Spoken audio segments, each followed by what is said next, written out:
The following hour is brought to you by MidasResources.com, your trusted source for precious metals since 1996. Call Midas today at 1-800-686-2237.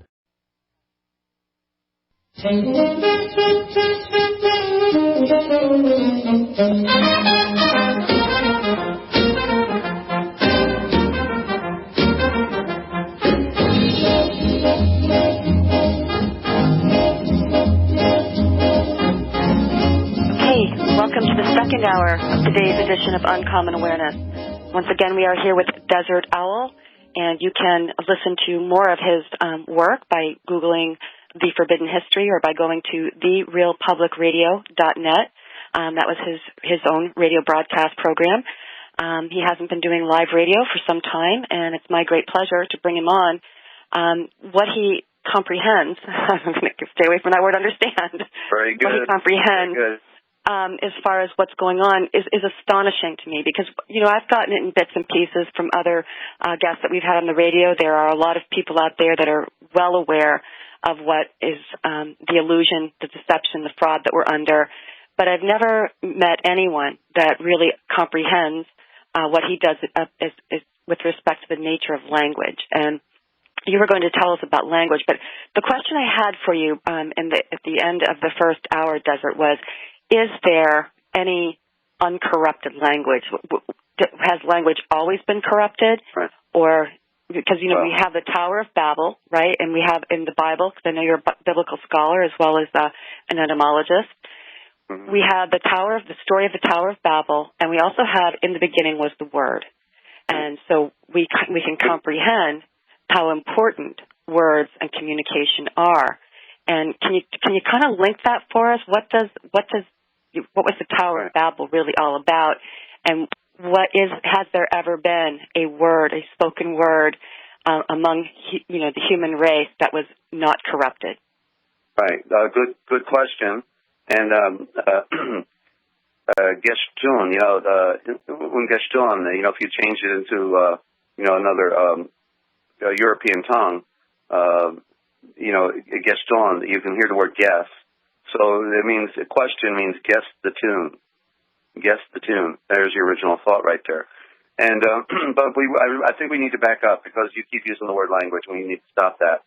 Even the word diction, which I finally concluded is the word to use, it's not the correct one either. It goes further. It actually goes, diction is not even good, but we can use it. It's better than language, and I'll tell you why. But diction, then I moved from diction, and now it's actually lection, okay?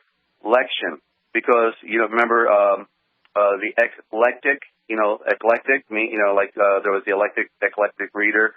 So lection, and there you see, in this other what they get us doing every 4 years is have an election. So what they're, got us to do is to vote for somebody in the election. And so the very word that is the most significant is what creates our fraud for us. Isn't that interesting? So the word language, you see, there's another term called noshatar associate, and it means the knowledge of association. And so I don't want to just tell people things. I want to show them how they can begin to process and think for themselves.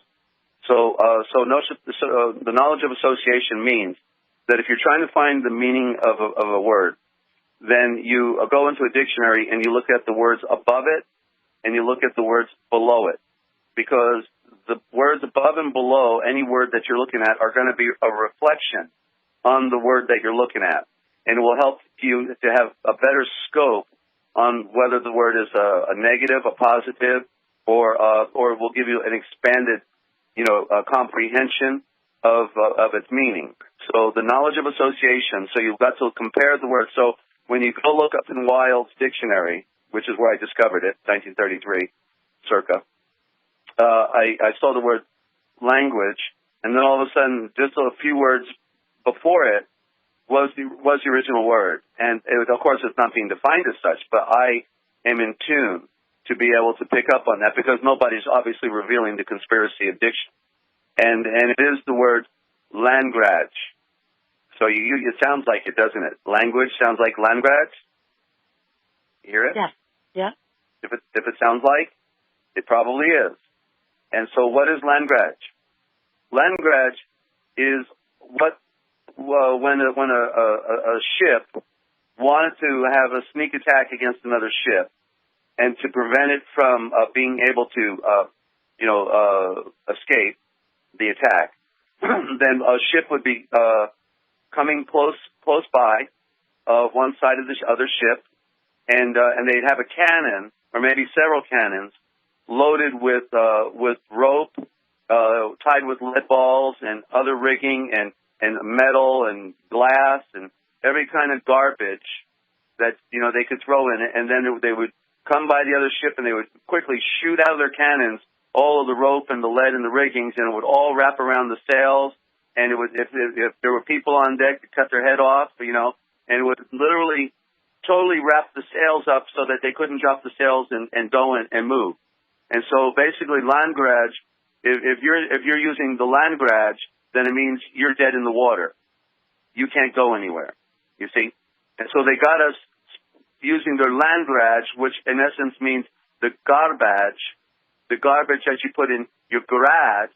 The land grudge you put in your garage is all the garbage you put in your garage. When you go to school, they got you graduating to the next grudge where you learn more garbage, and then you get to the next graduate your high school, and you got all the garbage you ever wanted to hear, and then you're going to go to a university and you're going to graduate again with the land grudge that they put, and then you're going to, at the end, put a Masonic mortarboard on your head and be a real square, proving out that you've got nothing but mud in your eye. Get the picture? Yes, thank you. You did a great job of elucidating that for me.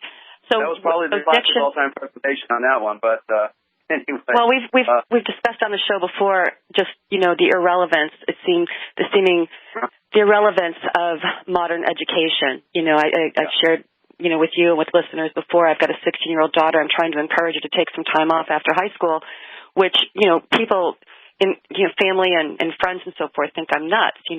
But I'm working with my daughter. It will be her choice. Yeah. But I'm working with her to consider the fact that there is so much more to life than what is being presented in school, and perhaps she should take some time to discover it. Because I'll tell you, when I after finishing medical school and getting into practice and comprehending finally how irrelevant much of what I learned was, I felt basically deeply betrayed. The word that I can come up with is betrayed, because there was so much that was known that was not taught, so much that was basically just moved right past us. Right. So I'm just trying to answer. I wanted to answer your question about the ancient past. I didn't want to digress from that, because we've got limited time here, but you weren't betrayed, okay? Because the people that are in control never were your friends. They hate your guts, and they don't care about you, and they would be happy to drink your blood, okay? So but other than the pawn Freemasons who think they're just happy-go-lucky good people and just doing benevolent work, and while they're participating in the greatest illusion and show on earth, and are the reason our world is destroyed. The Freemasons are the reason, and that includes the police, because the police are. Remember they back in the first TV flicks when they had the Keystone Cops. Remember that? The funny guys. Yeah. The cops run around everywhere tripping over each other. That was when the police started coming. Metro started coming, and why do they call them Keystone? Keystone is at the top of the arch, and it's because they are the keystone in the destruction of our free society. The police are now the ones that are used to institute the police state of martial law and kick you in the teeth, the jackboot. Okay, so if the police would not participate, then it wouldn't happen. But you see, they can't because they've been brainwashed, they've been controlled. They get the dummies.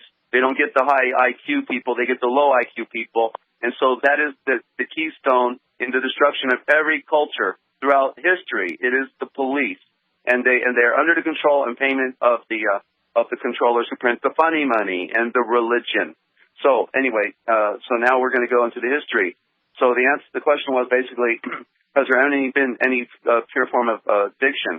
And that's a very good question, Lorraine, because what I found out remember I said that the diction was actually abbreviated, and I've been saying it for like 30 years, and then about 10 years ago, I get the book, the Vatican Archives, and I found out that right in there it says that the English diction was engineered by the Jesuit Curii, because they wanted to put the cure in your eye, and they did it at a place called the College of Abbreviators. And before I go back into the ancient now, I just have to cap off the thing about the English diction, because you see, once the Norman Franks came over in 1066 and conquered England again, another conquering of England, that laid the basic foundational groundwork for the evolution of what we now have and we call modern English. English for angler, hooker, because you're on the hook of the angle, the fishing hook of the English. And there's the word angel also, not a good term. Okay, angel means you're on the hook also. And by the way, if you look in the Middle English Dictionary under the word angel, it'll say go say English, angel.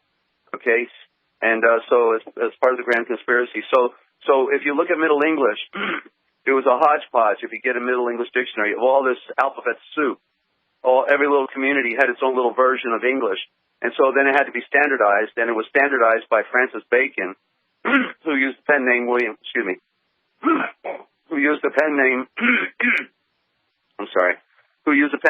Shakespeare, okay? So William Shakespeare was just a figurehead, an illiterate actor who Francis Bacon used to, use as his,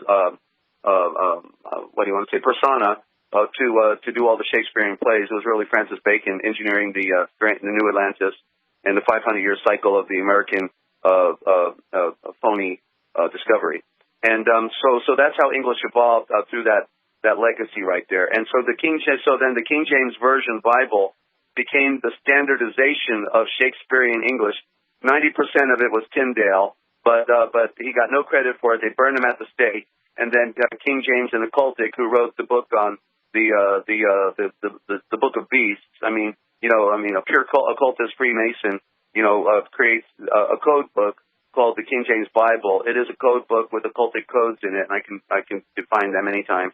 And so that King James Bible was so important because it standardized basically the English, the model for our modern day English. And that's why when Noah Webster did a cleanup of the King James Version for America, he was basically condemned for it because they needed the code book.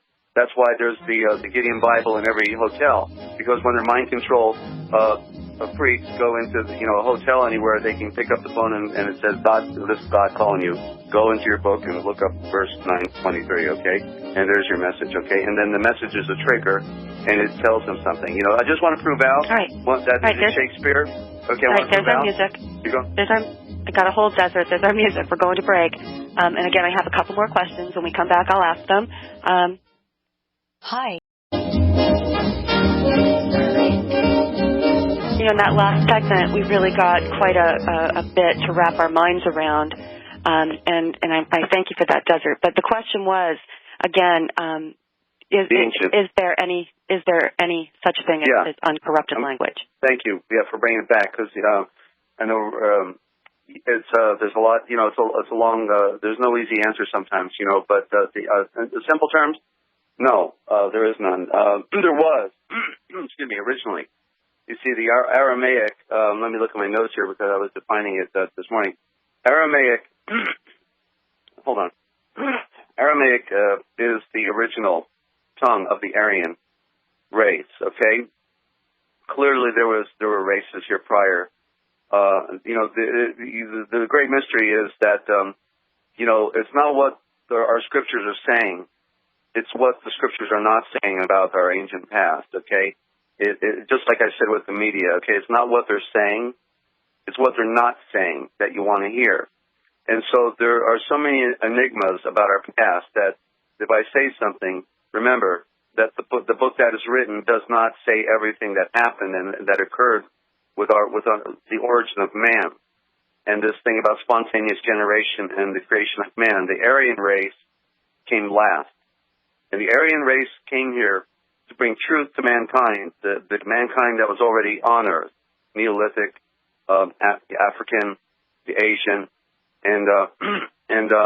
but the Aryan race fell, Okay? And so the pure diction that was breathed into Adam at his origin through the Elohim was the pure communication. And that is what Aramaic is based upon. And that is what we would refer to today as the Indo-Germanic mother tongue. So Aramaic is an abbreviated term, Archaimaic. Maic, ma is mother, ik is darkness or secrets. So it's the archive of the mother's secrets. That's what the Aramaic implies. There are other meanings as well I define in my dictionary whenever I can produce it within all my 25,000 3x5 cards. So what happened was, you see, originally it was against the law to read. Once the Aryan priesthood took over the world and was building the Egyptian empire, then the slaves were not allowed to read. It was evidenced as well. It was expressed in the movie Stargate, the movie, because one guy was writing on the ground and the other guy erased it. Said, no, don't do that. Can't read. But they realized at one point that we could teach our slaves to read, but we're not going to give them the real words. We're going to give them abbreviated terms because we don't want them to know the truth. Because locked within the burning swords of fire of what we call words is the DNA of life, the story of our origin, because the letters are symbols. And once you understand the meaning of the symbol, it unlocks the mystery of the word, you see? And so just like most people today have figured out, at least those who are thinking, that Jesus is not the original title or name of the Savior, but that it is actually, well, they would go back to Joshua, and then they would try to perfect it as Yeshua, and they're getting close. But what I actually discovered, of course, was that even Joshua and Yeshua is an abbreviated term. Now, the evidence of what I'm saying is you have to go and look at the words in India and go look at the words in German. The biggest words on earth are in German and in India. You will see words with 30 letters in them, even more. And that's because it is a theme, like or you were implying earlier, and I jumped in and said it's a flower. And so literally the original thought for who we would call Jesus, which was really the healing Zeus, meaning the secret woman. That's the Greek mythology. But transitional back to the Hebrew race. Then you have Joshua becoming Yeshua. Put a hyphenated T at the end of it, a silent T, which belongs here, found in the Knights Templars ceiling over there in Scotland. That's where they're hiding the truth on the walls. And so Joshua becomes Yeshua, but in the most pure expressed form, it is Yeshulam Vashai. Yeshulam Vashai, probably the only one on earth voicing the sound right now, is the original thought. And so it evolves, and I can literally show you how it evolved in my discovery over a process, because it's about the missing pieces, the missing links of the words, the secret vowels, secret vowel being letter R. R is a vowel. Pronounce it. There is no restriction. It's a secret vowel. Royal. And L. L is what they've made their vow to. It's the vow to the L. A vowel L. Vowel. Okay, that is the Egyptian obelisk. That is the walking leg. All right, I don't want you Desert, I don't want you getting cut off. We're going to break. Listeners will be back again in a few moments. And again, I have more questions for Desert. The vowel L. He's talking about silent vowels or secret vowels.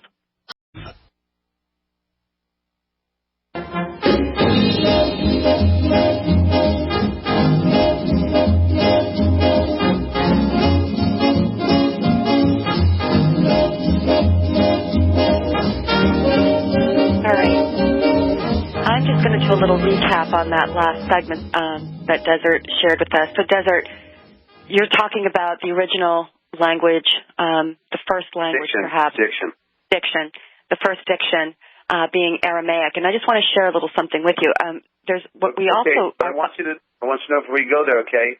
I'm about to reveal the greatest conspiracy in the history of mankind, and we got limited time, so go quick, because I don't want to miss the opportunity. This is going to be a first, okay? I discovered it this year while I was displaced for 9 months. So go ahead. No, you go ahead. This is more important. All right. You sure? Yeah. But basically, see, what you got me on is I realized what I was about to do, and I'm about to share with the listening audience the greatest conspiracy in the history of mankind, because the original Aramaic was stolen. It was stolen from us, okay? And what we call Sanskrit today is not Sanskrit, okay? Because if you go look at what they call Sanskrit in India, it's actually called Demotic. It's that funny. It looks like Arabic, right? It looks like Arabic, like you got these little straight lines and you got the little squiggles and squirrels going up the straight line with little dots, and you couldn't begin to make sense out of it. It's so foreign. It looks like it came from Mars. And so what they've done throughout history is they changed the names of places and things in order to get us off the trail, to totally make it impossible to ever unravel the mystery. And so the real Sanskrit, okay, is if you were going to write, because what is Sanskrit? It's in the word. It's sand, S-A-N-D, script, S-C-R-I-P-T, Sanskrit. And the people who were conquering the world in the ancient time, if they weren't flying the ancient Vimanas, which we'll talk about tomorrow, they were sailing in the ships, the Egyptians, with the Brahmin priests around the world in a primitive craft. And when they landed on the beach, and the Canaanite Phoenicians, the redhead spotted Canaanite Phoenicians, Celtic, were landing on the shores of all these different cultures that were being set up prior in this evolutionary phase of a one world order. When they would land on the beach and try to communicate with the people on the shore, they drew straight lines in the sand, making pictures. And that is what Sanskrit means, writing in the sand. And so if you're going to write in the sand, there's only one kind of image you can make, and it's the very images that are on your driver's license. It is the straight line alphabet that we call Phoenician alphabet. The Phoenicians who conquered the world. The Phoenician alphabet is the original Aramaic alphabet that was stolen. And how it was stolen, I can't tell you today in the bigger picture because it's going to take more time, but I'm giving you the essence of it. That basically what happened is they understood that the common diction, the diction that was common to everyone, gave us free thinking and free thought. And so they had to capture it. And so what they finally did after Mashiach, after Christ, in circa 300 A.D., when Constantine, when they split the Roman Empire, wonderful switch out, split a Roman Empire. Give me a break. You know, it was a remake of the Roman Empire. And at that time, they stole the Christian library from Caesarea in Syria, and then the Western Roman religion moved into the East and told all the different communities, you're gonna follow us. We're gonna kill you, and we'll burn you at the stake. And so they went and they destroyed the Diatessaron, which was the primary Bible, quote unquote. You know, that's another code. Destroyed the Bible of the East, which was the Diatessaron, the harmonization of the four Gospels. And they supplanted it with a new version of Scripture. And the new version of Scripture was not with our regular A, B, C, D alphabet that was the original Aramaic, but they supplanted the great switch out. This is when it occurred. The great switch out from the original Aramaic alphabet letters to what is called Demotic. Demotic, and in particular for the Eastern Church, it was called Strangulo. Now listen to the words, okay? It's called, the general sense of the term from Arabic to a new Aramaic they created is called demotic. It sounds like demonic, right? And then the version for the Syrian church and the Aramaic-speaking people of the East is called El Strangulo. El Strangulo, didn't it sound like they strangled them? Yeah. You get the picture? I'm getting the word. picture. They're telling you what they've done. They stole the alphabet and they supplanted it. So if you get a version of the Eastern Bible, New Testament, you're going to see a letter system in there that has no bearing on the original. And that's what they did. So they captured it. It became the merchant code. The Roman Empire is the possessor of it. It was in Greece, because if you go look at a Strong's Concordance today, and look up the Greek lettering, that very funny little squiggly lettering that looks so empathetic, you wouldn't ever want to have to learn it. But that's not the original Greek. Go look at the walls on the monuments in Greece. They are the Phoenician alphabet, the A, B, C, D letters on your driver's license. And when they took down the Greek Empire and moved into Rome, they then took the alphabet with them. It's the great switch out. This is the conspiracy of mankind. That's where we're going tomorrow. So, all right. So I'm listening. I'm listening, and I'm trying to, and I'm following you only up to a certain point. All right. Well, the point is that they literally captured the common diction. If the diction is free, everyone can use it to communicate. They're free thinkers. If they stole it from us and we no longer have it in possession, other than in our modern time now, as an engineered English, the hook, which they control out of the Vatican, the College of Abbreviators, and they define the terms, and so they give us these terms that are bastardized terms that don't mean what we think they mean, then they're controlling our thinking. So they utilize the original now as a fabricated form of communication when it was free, and nobody can control your thinking, you see. So that's what happened, and I can't begin to tell the detailed story. I could do it, but not, with the limited time we have. Right. So I just gave the general. I'm the first one probably ever to mention this because I don't know anyone else that knows this because it's been revealed by reading all the different fragments of history plus, my Aramaic Bible called the Peshitta, or the Peshito, the Syriac version, the Peshito. I read the introduction and in the back the footnotes, and I couldn't believe the story was being revealed in there, and the people writing it don't even understand the whole story because they're not looking at it from a conspiratorial view, you see. Right. Well, let me go, because there are so many languages present on the planet today. You're saying that there was one original uncorrupted language, and that it has been... No, Aryan. I'm sorry, I was talking about the Aryan line, okay? Prior to the Aryan, there was, the African-speaking peoples, and there were peoples here prior to the Aryan race with our Adam and Eve, okay? Right. This is a mind blower for any common Christian to hear it because they've never heard this before. But I'm telling you, you've got to read the books of Enoch. You've got to read the books of Adam and Eve that came out of Ethiopia, that were preserved there miraculously.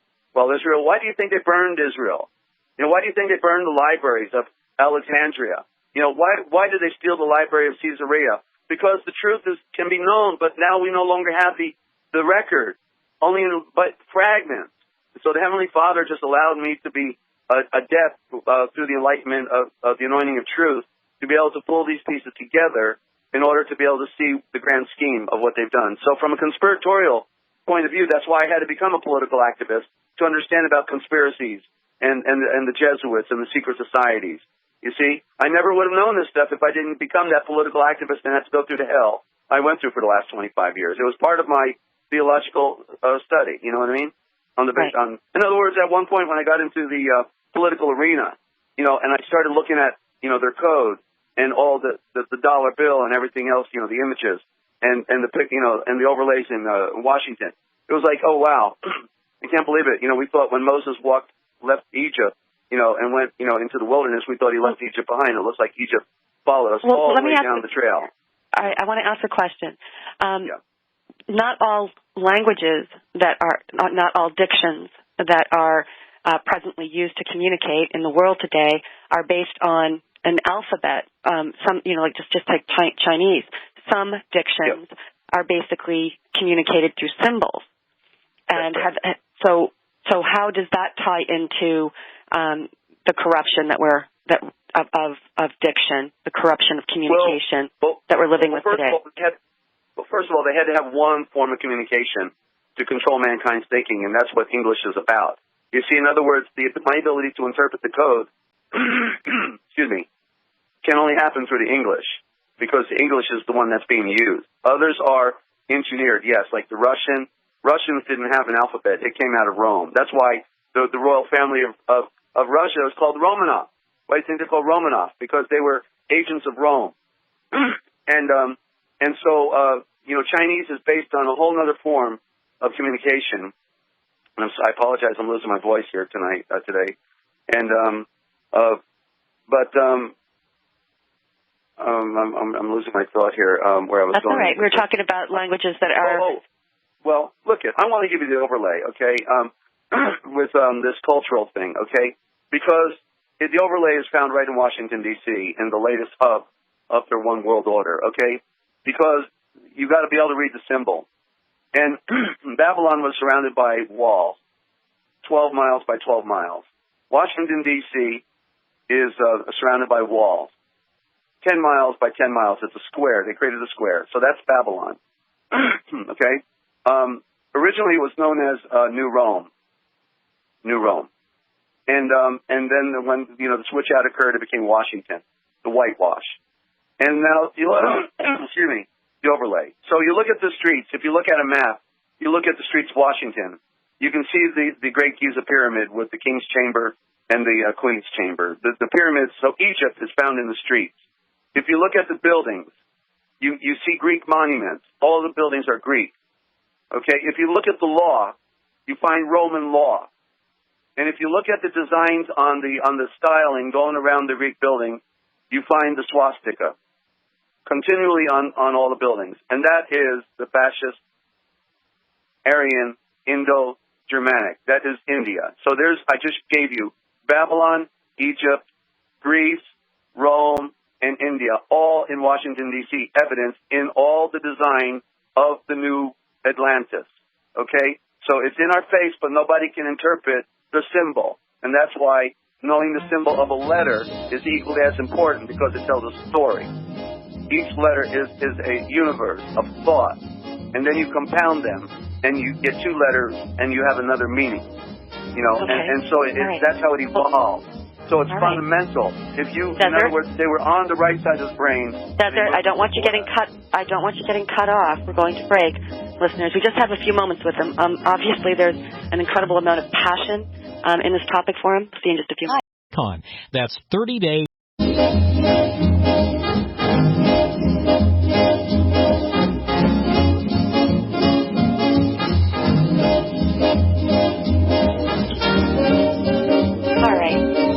We've got a few minutes to wrap the day's program of Uncommon Awareness. Here we are here with Desert Owl. And this has been a pretty remarkable show as far as I'm concerned, because if you're a regular listener, you know that one of the things I've been struggling to comprehend is what's really going on. The layers of deception, the layers of fraud, the layers of illusion that have been cast over our world are just incredible. And more and more people are waking up to the reality of what's actually taking place in terms of politics, religion, institutions in general. And it's really important for me to understand how that when I speak, when I communicate, when I write, when I talk to another person, to comprehend just how important the choice of words really are. And what do I mean by that? Well, again, for me, it goes back to the science showing that essentially 97% of our DNA is functioning as diction or communication, if you will. It follows rules of grammar and syntax, and this was a pretty remarkable discovery. And we understand, for the most part, that consciousness, that when we become conscious of consciousness, when we become aware, that we can alter physical reality through the choices, through the power or the will of our minds. So words become incredibly important to comprehend in terms of what we are actually communicating. Now, Desert, when you're doing your research, when you're going back to try and you're understanding, you're comprehending. I don't know if I'll ever be able to use that word again without catching myself. Yeah. You don't need it.